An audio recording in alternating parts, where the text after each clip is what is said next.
जय जगन्नाथ, जय बांकंदी देव, जय चंद्रशेखर। सम्मानीय सभापति, मंचासीन समस्त अतिथिगण, आज एक शुभ दिन समस्त केवल इतिहास पुस्तक आज उन्मोचन होनी, आज प्रकृति ऐतिहासिक दिवस। ए दिवस आम मन में नूतन जागरण सृष्टि करी। आज दिवस मु खोजुली जड़े बंधु को सहित पत्रालाप हुए, विभिन्न क्षेत्र में सहित मुझे संपर्कित कि देखा सुजोग पाई। यही गाँव बरपुत्र से जन्मग्रहण कर गाँव में चंद्रशेखर राव पट्टनायक जन विशिष्ट सांबादिक साहित्यिक सहित मोर जोगाजोग थिला। देखला मु भावविहल हो गली, जहाँ देखा सुजोग पाई। आमर अतिथि माने जो मैंने अच्छा से निजर गुण परिचित जनाशुना। मोर अधिक समय कहूँ ना, मत समय दी 5 मिनट, मुझे भूल करी। आज ये कार्यक्रम बंधु गोविंद मंगराज अनेक कथा कहते जे केते छाड़ी जाइछथि। इतिहास लिखला बेले अनेक कथा सेमती रही जाए। पुनर्बार जो प्रकाश करा द्वितीय संस्करण ताहा लोक जो आसिले ज्ञात हेले से विषय उल्लेख करेंगे। आम से विश्वास रखीचु। संतोष कुमार साहू जड़े साधारण व्यक्ति नुहति, असाधारण प्रतिभार अधिकारी, सुंदर भाव में वक्तव्य देते। जड़े से बाग्मी पुरुष एवं प्रवचक, ज्ञानी व्यक्ति। गोटे गाँव इतिहास संग्रह करने सहज नुहे। आमर जो रही माइक्रो हिस्ट्री बृहत क्षेत्र में भारत इतिहास, ओडिशा इतिहास कि रणपुर इतिहास, गोरड इतिहास गोटे गोटे अंचल कि गोटे गाँव इतिहास करने सहज नुहे।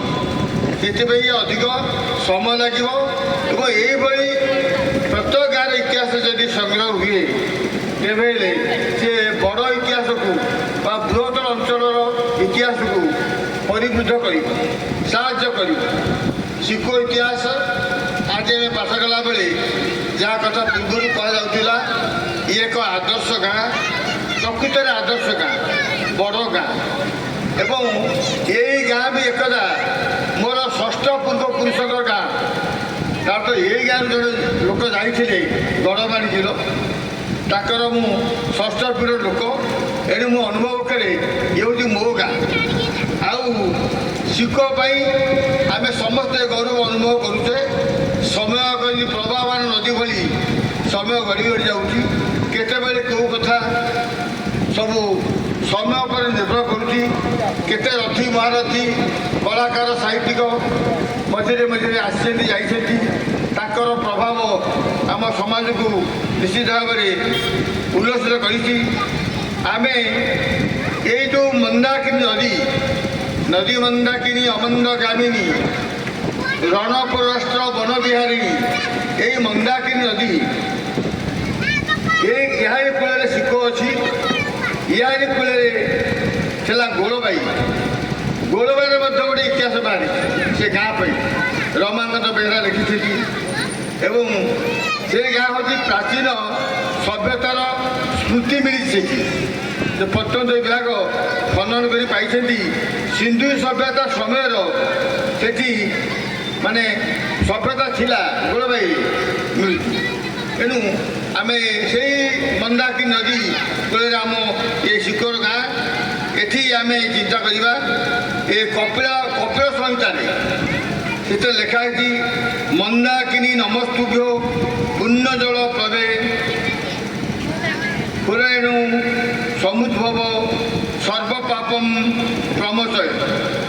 एणु ये गाँव जो अच्छी मंदाकिनी नदी रे स्नान कले कपिल संहिता अनुसार गंगा नदी स्नान जल पड़ी यही शोक आवृत्ति କଲେ ଆମେ ଗଙ୍ଗା ନଦୀର ଯେଉଁ ପୁଣ୍ୟଫଳ ଏଠାରେ ମଧ୍ୟ ମିଳିବ।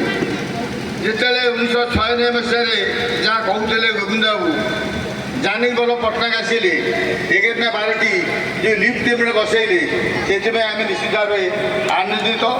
କାରଣ କୃଷି କ୍ଷେତ୍ରରେ ବିକାଶ ଆମ ଅଞ୍ଚଳ ପାଇଁ ଦରକାର ଥିଲା। ତାଙ୍କ ଉଦ୍ୟମରେ ସେଠି ଏହା କରାଗଲା। ତାପରେ ସମସ୍ତେ କୃଷି କ୍ଷେତ୍ରରେ ଆମେ ସମସ୍ତେ ନିମଗ୍ନ ହେଇପାରୁନେ। ବର୍ତ୍ତମାନ ସମାଜ ଏଭଳି ଗତି କରୁଛି ଯେ ଚାଷ ପ୍ରତି ଲୋକଙ୍କର ଆଉ ଆଗ୍ରହ ରହୁନି, ଜମି ସବୁ ପଡ଼ିଆ ପଡ଼ୁଛି। ଜଣେ ଇଂରେଜ ଇତିହାସରେ କହିଥିଲେ, if one does not know cultivation then what does you know. ଏଣୁ କୃଷି ଆମେ ସମସ୍ତେ ଜାଣିବା। କୃଷିର ବିକାଶ କ୍ଷେତ୍ରରେ ପ୍ରତ୍ୟେକ ଆଗେଇବା ଶିଖ। କୃଷି କ୍ଷେତ୍ରରେ, ସାହିତ୍ୟ କ୍ଷେତ୍ରରେ, କଳା କ୍ଷେତ୍ରରେ ଏବଂ ସଂସ୍କୃତି କ୍ଷେତ୍ରରେ ସବୁ କ୍ଷେତ୍ରରେ ଏହାର ସୁନାମ ଥିଲା ଏବଂ ରହିବ। ସେ ଦିଗରେ ଆମେ ଚେଷ୍ଟା କରିବା। ଯଦି ଡମ୍ବରଧର ହନୁସି ନ ଚାହିଁଥାନ୍ତେ ସେ ଯୁକ୍ତ 2 ମହାବିଦ୍ୟାଳୟ ଏବେ ଉଚ୍ଚ ମାଧ୍ୟମିକ ବିଦ୍ୟାଳୟ କୁହାଯାଉଛି ହେଇପାରିଥାନ୍ତା। ସେ ଯଥେଷ୍ଟ ପରିଶ୍ରମ କରୁଛନ୍ତି। ସଦାବେଳେ କୁହନ୍ତି କେମିତି ହେବ, ମାନେ ଶିଖ ଭଳି ଗାଁ, ଏତେ ବଡ଼ ଗାଁ, ଗୋଟେ +2 ନାହିଁ, ଅନ୍ୟ ଛୋଟ ଛୋଟ ଗାଁ ମାନଙ୍କରେ ହେଇପାରୁଛି। ସେ ଯାହା ହଉ ସେ ଉଦ୍ୟମ କଲେ। ପ୍ରତ୍ୟେକ ଲୋକର କିଛି ନା କିଛି ନିଷ୍ଠା ରହିଛି, ସମସ୍ତଙ୍କର ଆଗ୍ରହ ରହିଛି ଏବଂ ବହୁ ଲୋକ ତଥ୍ୟ ଦେଇଛନ୍ତି। ସେମାନଙ୍କୁ ଆମେ ସାଧୁବାଦ ଜଣାଇବା। ଆଉ ସେମାନଙ୍କର ଉଦ୍ୟମ ଯୋଗୁଁ ଆଜି ଶିଖ ଇତିହାସ ସମୃଦ୍ଧ ହେଇଛି। ଇତିହାସ ବହି ଯେଉଁ ମଝିରେ ଆଜି କୁହାଗଲା 451 ହଉ 500 ହଉ, ସମସ୍ତେ ଖଣ୍ଡେ ଖଣ୍ଡେ ପଢ଼ିବା କଥା। ନିଜ ଅଞ୍ଚଳ କଥା ଜାଣିବା ପାଇଁ ଆମେ ଆଗ୍ରହୀ ହେବା ଉଚିତ ଏବଂ ଏ ବହି ସମସ୍ତେ ପଢ଼ିବେ। ମୁଁ ଆଶା କରୁଛି ଯେ ଆମେ ସମସ୍ତେ ଶିକ୍ଷକ କଥା ମନେ ରଖିବା। ମୁଁ ଯେତିକି ଜାଣିଛି, ମୋ ଜେଜେ କହୁଥିଲେ ଯେ ଶିଖରେ ପ୍ରସିଦ୍ଧ ଥିଲା ବାଙ୍କନ୍ତି ଦେବଙ୍କର। ବିଭିନ୍ନ ଆଠପୁରୀ ରାଜା, ହିନ୍ଦୋଳ ରାଜା, ସବୁ ରାଜାମାନେ ହାତୀରେ ଚଢ଼ିକିରି ଆସୁଥିଲେ, ଠାକୁରଙ୍କ ଗୁହାଜ ପଡ଼ୁଥିଲେ ଏବଂ ସେମାନେ ପୁତ୍ର ସନ୍ତାନ ପାଉଥିଲେ। ଏଇଭଳି ଥିଲା।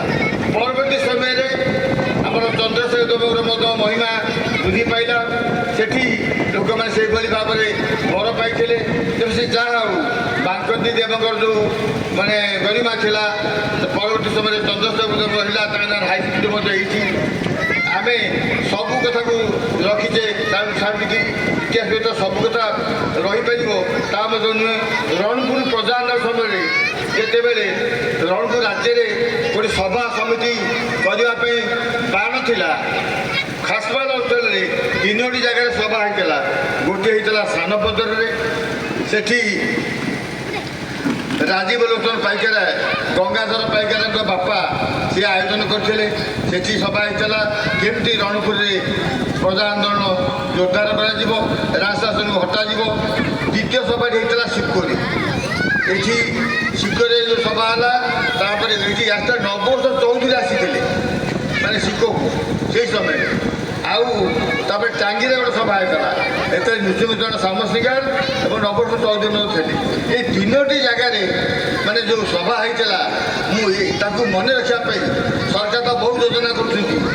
ମୋର ଲକ୍ଷ୍ୟ ଥିଲା ଆଜି ଯଦି ଆମର ସାଂସଦ ମ୍ୟାଡ଼ାମ ଆସିଥାନ୍ତେ, ତାଙ୍କୁ ମୁଁ ସଜେସନ୍ ଦେଇଥାନ୍ତି ଯେ ସାନାପଦର ଠାରୁ ଟ୍ରେନ୍ ଲାଇନ୍ ଚାଲୁ, ସାନାପଦର ଶିଖ ଏବଂ ଟାଙ୍ଗି ଦେଇକି କାଳପଡ଼ା ପର୍ଯ୍ୟନ୍ତ।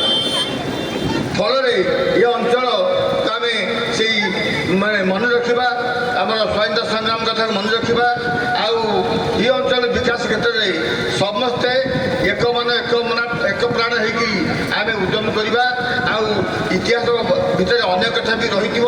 ଆପଣ ଜାଣିଥିବେ ଅନ୍ନପୂର୍ଣ୍ଣା ଥିଏଟରରେ ସେଠି ଯେ ଖଣ୍ଡୁଆଳର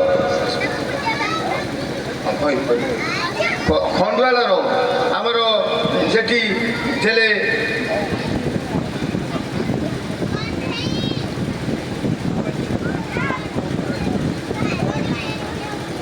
ଯେଉଁ ଆମର ଆମର ସିନେମା ହେଲା ପୁରୀରେ ଥିଲା ଅନ୍ନପୂର୍ଣ୍ଣା ଥିଏଟର, ସେ ଖଣ୍ଡୁଆଳ ଲୋକ ଥିଲେ। କିନ୍ତୁ ଶିଖର ମଧ୍ୟ ମନମୋହନ ରଥ ନାମକ ଜଣେ ବ୍ୟକ୍ତି ମଧ୍ୟ ଥିଲେ। ଏଇ ଶିଖର ସେଇ ସମ୍ପୃକ୍ତ ଥିଲେ। କିନ୍ତୁ ଅନେକ ଜାଗାରେ ଅନେକତା ରହିଯାଇଥିବ।